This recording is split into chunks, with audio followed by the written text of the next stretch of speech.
Have you ever wondered how massive companies control exactly who can buy their products? Well, today we're pulling back the curtain on one of SAP's most powerful and kind of secret tools. It's a digital gatekeeper that decides who gets what and when. Let's dive in. I mean, it seems like the ultimate goal, right? Just sell as much stuff as you can to as many people as possible. But in the real world, that's not just a bad idea. It can be illegal, unprofitable, or just plain dumb from a strategy point of view. So why do businesses need to be so picky? Well, it really comes down to this. Think about it. For a drug company, it's all about safety and regulations. You just can't sell certain medications to the general public. For a high-end retail brand, it's about creating that exclusive feel for your top partners. And then you have the really serious stuff, like export laws for sensitive technology, or even just simple, smart business, like making sure a brand new customer doesn't accidentally order a part that was discontinued 5 years ago. All of this needs tight control. So, how on earth does a giant system like SAP manage all of these different rules without tying itself in knots? Actually, the answer is built on a really simple concept that we all understand: a whitelist and a blacklist. This idea is the key to everything. And here's the official name for it in the SAP world: material listing and exclusion. Its whole purpose is crystal clear, right? It's all about giving a company total control over three things: what product is being sold, whom it's being sold to, and, this is super important, during which specific time frame. Now you really have to get the difference between these two. Material listing, that's your whitelist. It's strict. It says, hey, customer A, this is the only list of products you are approved to buy, period. If you try to order something that's not on that list, sale blocked. But material exclusion is the opposite. It's the blacklist. It says, hey, customer B, feel free to buy almost anything except for these specific items on this list.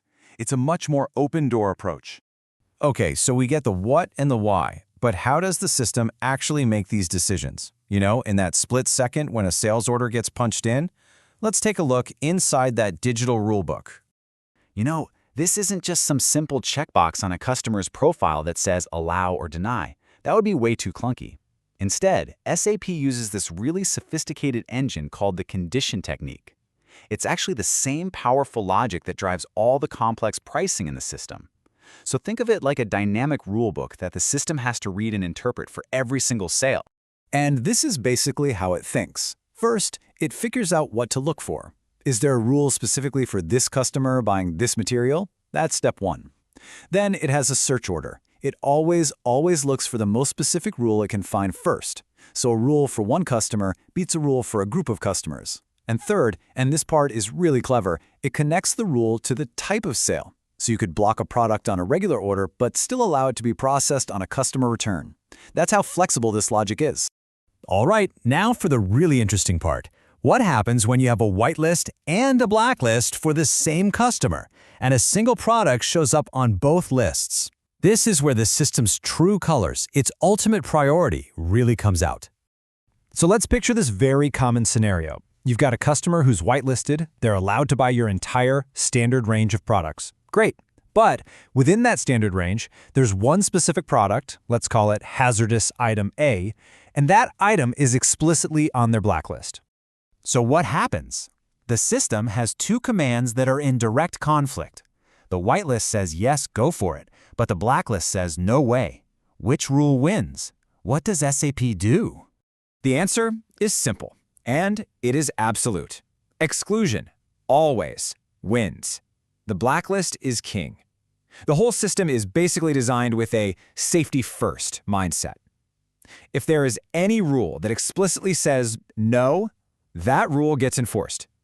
It doesn't matter what other yes rules might be out there. The sale is blocked. End of story. So understanding the rules is one thing, but actually using them effectively when you have thousands of customers, that's a completely different ballgame.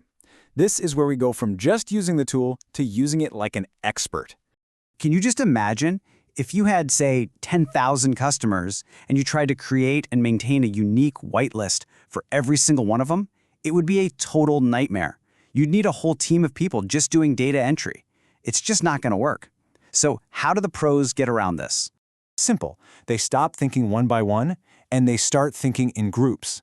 Instead of a rule for each customer, they make a rule for a type of customer. And by doing that, by grouping customers into logical buckets, you can slash the amount of work you have to do. We're talking a potential 90% reduction in data maintenance. It is absolutely a game changer. And these are the two main ways to do it. First, you can group by customer. So you create one single rule that applies to all of your retail chains or another rule for all of your licensed distributors. Or you can group by product. So instead of blacklisting 200 different little electronic parts, you just make one rule that excludes the entire electronics product line. This is how you make it manageable. Okay, let's talk about troubleshooting for a second, because this is easily the most common support ticket you will ever see. Someone sets up a rule to block a material. They go to test it and, boom, the sale goes right through. The system seems to be completely ignoring the rule. So why does that happen? Well, 9 times out of 10, it's one of these 3 culprits. Number 1, that rulebook we talked about was never actually assigned to that specific type of sales order. Number 2, and this is a simple one, the dates on the rule have expired. And number 3 is the tricky one. If a customer has no whitelist rules at all, the system's default setting is often just allow everything, so your blacklist rule might not even get looked at. So if there's one big thing to take away from all of this, it's that material listing and exclusion is so much more than just a simple blocking tool. It's a really sophisticated strategic instrument. It's what lets a business enforce regulations, run complex sales strategies, and manage its product's entire life cycle with incredible precision. And that brings us to the final question you should probably ask yourself. Yeah, your sales rules give you control, but are they actually helping you drive your strategy? Are they just a bunch of roadblocks that have been built up over the years? It's something to think about. Thanks for tuning in.